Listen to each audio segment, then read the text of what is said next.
Good morning. It's a Sunday. It's a Sunday.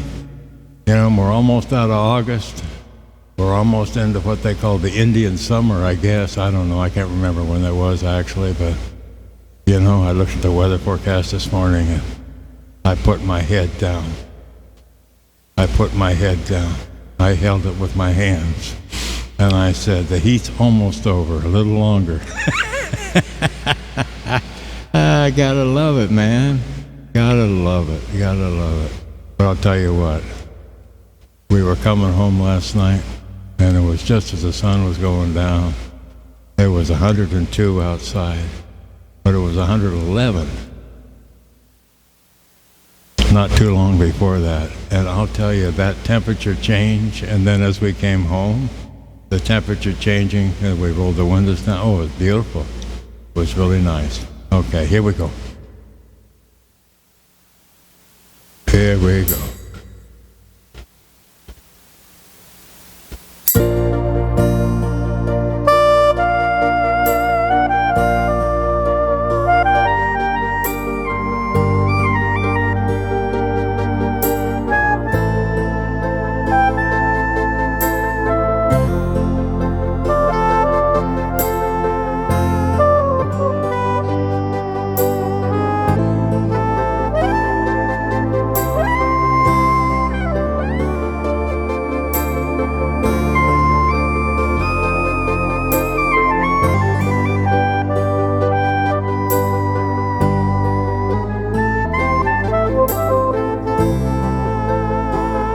She divorced me.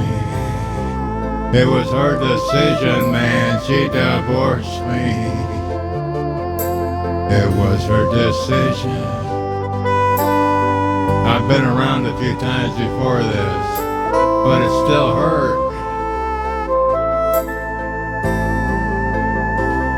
But she wouldn't leave me alone.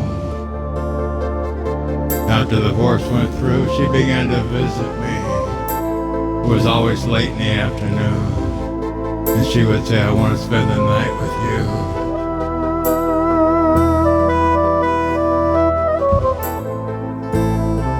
I had nothing going on, so I said, okay, but I had some misgiving, and my misgiving was better than a given that could be. It was right.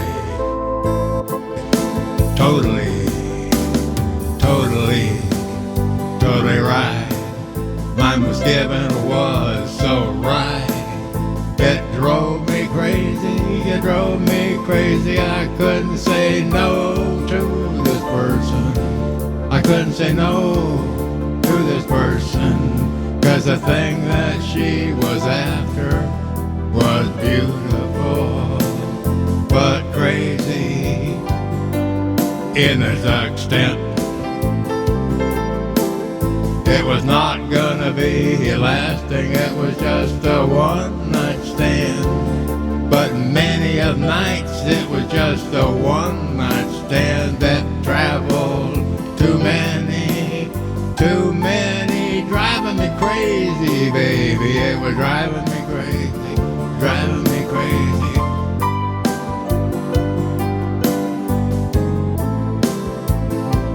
She said, there's nobody I've tried lately that will satisfy me the way you do. I've tried short, I've longed in between everything. But you, honey, you're fantastic. I just have to have you once in a while. Can't you do what we asked to do? Can't you do this for us? We can do this the rest of our lives, but not as a permanent thing, just as a one-night stand, just a one-night stand. I couldn't stand it anymore, 'cause one night wasn't enough for me. It was all or nothing, man. It was all or nothing for me, and that's the way it is.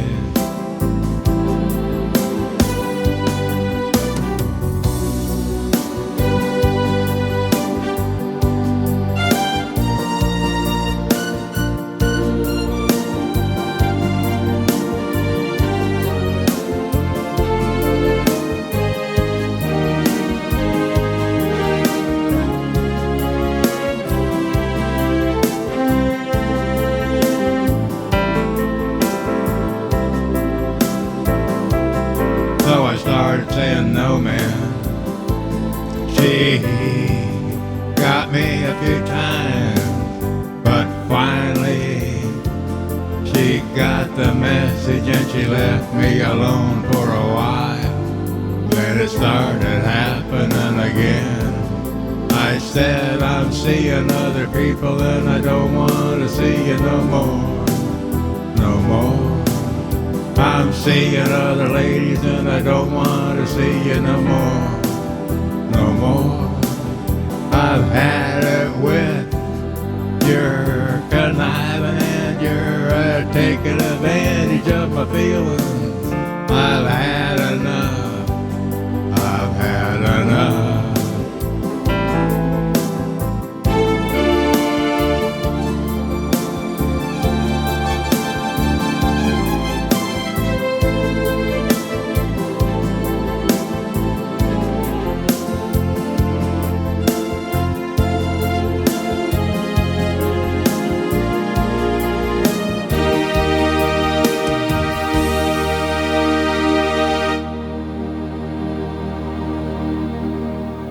Wow. Ended like an orchestra, huh? Well, I got this little orchestra and these keyboards here. Every once in a while, I like to pull them out and use them. So that's what I did. Anyway, I've got to come up with a name for this thing. So, I don't know what to call it, really. I don't even know why I talked about it. Obviously, it's still bothering me. Sometimes my past comes up and it haunts me, you know. I look out the window and I go, oh my God. And I don't know why, there's nobody there. Because I haven't taken care of business to alleviate those people that I liked, but they decided that they were going to move on, for instance, and I still felt the pain. So how do you know what I mean? It's like, wow, man. It's like a shocker. It's like, you start your motor and you listen to it purring away and it goes boom. You look underneath, there's a big pile of oil and some pieces on the ground. That's how some of these things have ended for me. And this was one of them that I just talked about. But you know what? I am so grateful for the experience. I learned so much in this story that I'm talking about. I was told on my wedding night with this person that she had made a mistake. And she said, you have to stay in the other room or go outside or something, or I'll have to leave. I can't see you for a while. And I tried to compute that. But by morning, she decided that everything was changed. So the marriage was on again.